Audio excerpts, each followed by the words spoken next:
এক অজ্ঞাত পরিচয় ব্যক্তির দেহ উদ্ধারের ঘটনায় এলাকায় ব্যাপক চাঞ্চল্য ছড়িয়ে পড়ল মঙ্গলবার সকালে। ঘটনাটি ঘটেছে গোঘাট ১ নম্বর ব্লকের বালি গ্রাম পঞ্চায়েতের দিঘরা গ্রামের দ্বারকেশ্বর নদের ধারে। খবর পেয়ে ঘটনাস্থলে গিয়ে পৌঁছয় গোঘাট থানার পুলিশ এসে দেহটিকে উদ্ধার করে নিয়ে যায় এবং ময়নাতদন্তের জন্য আরামবাগ মেডিকেল কলেজ ও হাসপাতালের মর্গে পাঠায়। প্রতিবেদনটি লেখা পর্যন্ত অজ্ঞাত পরিচয় ব্যক্তির নাম ও ঠিকানা পাওয়া যায়নি। ঘটনা প্রসঙ্গে এলাকাবাসীরা কি জানাচ্ছেন তাদের মুখ থেকে বিস্তারিত শুনুন। ত্রিনয়নী জুয়েলার্স হলমার্ক সোনার কাজ করা হয় ও কেডিয়াম পানি কাজ করা হয়। পহলানপুর তীরতলা বাজার, পূর্ব বর্ধমান। যোগাযোগ 9732049330 অথবা 9732086356 এই নম্বরে। দাদা, এখানে কি হয়েছিল? এখানে গাজন অনুষ্ঠান চলছিল। আজকে হরিনাম জুড়েছিল। গাজন শেষে হরিনাম অনুষ্ঠান যেটা হয়, হরিনামে আজকে ধুলোর প্রোগ্রাম চলছিল আমাদের। তো সবাই ওখানে আনন্দের মাতোয়ারা আছে। আমরা কাজকর্মে ব্যস্ত ছিলাম। সকালবেলা শুনতে পাওয়া যাচ্ছে যে যেটা গাজন ঘাট, যেখান থেকে আমাদের গাজন বেরিয়ে যায়, সেই গাজন ঘাটে খবর হচ্ছে যে একজন মার্ডার হয়ে পড়ে আছে। তো আমরা ছুটে এলাম, এখানে এসে দেখলাম প্রকৃতই একজন মার্ডার হয়ে পড়ে আছে। আপাতত আমরা সিভিক পুলিশকে খবর দিলাম। সিভিক পুলিশরা এসে গোঘাট থানায় খবর দিল। মানুষটাকে চিনতে পারা যাচ্ছে না, এখন পর্যন্ত তার খবর কিছু নেই। কোথায় বাড়ি কিছু জানা যাচ্ছে না। মুখটা পুরো থেদলে দিয়েছে, চিনতে পারা যাচ্ছে না। গোঘাট থানার পুলিশ এসে নিয়ে গেল, এখন পর্যন্ত কিছু নাই। ঘটনাটা ঘটেছে দিঘরে গাজনতলা, যেটা গাজন ঘাট, এই পর্যন্তই জানি। আর এই জায়গাটা দিঘরাই? এটা দিঘরা গাজনতলার গাজন ঘাট। ঘটনাটা কখন ঘটেছে, মানে আপনারা কখন শুনলেন? সকালে কানাঘোষা আমরা সব কর্মই ব্যস্ত ছিলাম। আজকে একটা ধুলোটার প্রোগ্রাম আছে, আমাদের গাজন অনুষ্ঠান চলছিল। সেই মতো সকালবেলা খবর হচ্ছে যে মুখ জায়গায় এই গাজন ঘাটে একটা বডি পড়ে আছে।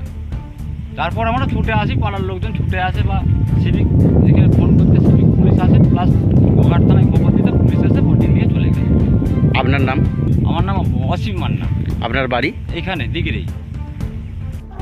এখানে কি হয়েছে? এখানে তো সকালবেলা হাঁটতে এসেছিলাম, দেখলাম এখানে একটা লাশ পড়ে আছে। মর্নিং হাঁটতে এসেছিলাম, তারপরে অনেক লোক জুটে গেল, ওপার থেকে এপার থেকে। তারপর পুলিশ এলো, প্রশাসন, তারপরে তুলে নিয়ে চলে গেল। তারপরে আবার কিছু জানিনি। আজ লাশটা এখানে না কিছু পরিচয় জানা গেছে? না, পরিচয় জানা যায় না। দেখে মনে হচ্ছে 40-45 বছরের বয়সী লোক। তোমার বাড়ি কোথায়? বাড়ি আশেপাশেই আছে। বাড়ি কোন গ্রাম? এই দিঘরা দক্ষিণ পাড়া। তোমার নাম? নাম সহদে ভাই। এই জায়গাটা কোন জায়গা? এই জায়গাটা ওই দিঘরাই। দিঘরা। তোমার নাম? নাম সহদে ভাই। হ্যাঁ, তোমার ওখানে বাড়ি? হ্যাঁ, আমার এখানেই বাড়ি। আর তুমি কি দেখেছিলে? তো আমি মানে কি বলবো, মানে মর্নিং ওয়াকে এসেছিলাম, দিয়ে একটা রাস্তা দেখতে মানে পড়েছিল। বয়স কত হবে? 40-45 বছর। আর পরিচয় কিছু জানা গেছে? পুলিশের কিছু জানা যায়নি, মানে বাইরেরই হতে পারে। আর লাশটা কি হলো এখন? লাস্টে হয়তো গোঘাট থানার পুলিশ নিয়ে চলে গেছে। তোমার নাম? রোহন লাগা। বাড়ি? বাড়ি দিঘার দক্ষিণ পাড়া। এই জায়গাটা কোন জায়গা? এটা দিঘরে দক্ষিণ পাড়া। Kishan Rice, manufactured and marketed by Kishan Agro Industries. Village Purshuna. Post Office Shyam Sundar. Police Station Raina. District Purba Bardhaman. 713424 West Bengal. Customer care number 94340 91531 66918. Email kishanagroindustries786@gmail.com.